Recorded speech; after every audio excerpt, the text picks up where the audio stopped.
I'm sorry about your son, Mrs. John. Have the doctors said how long he's going to be in this coma for?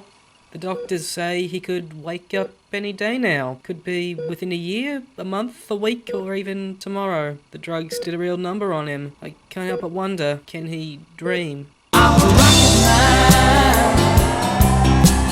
Rocketman. Wow.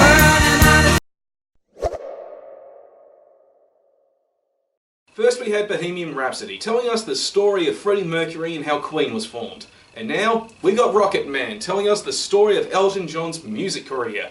And I'm saying this as someone who is not a fan of his music.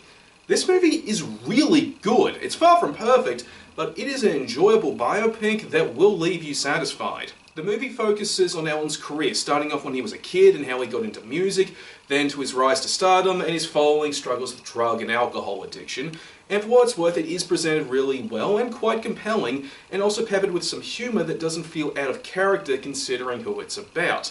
Taron Egerton is in the lead as Elton, and he gives a stellar performance, and he also lends a really solid singing voice. I don't know if it was really him or just dubbed over, but if it was, dude, he did an amazing job when it came to the singing.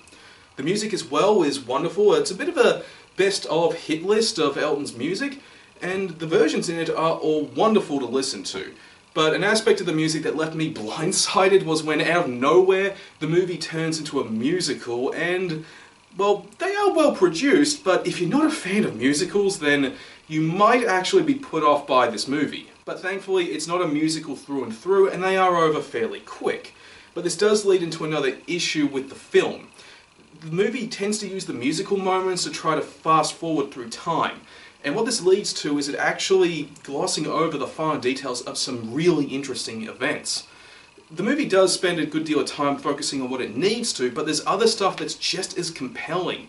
And the movie mainly just glosses over it, just giving you the Cliff Notes version.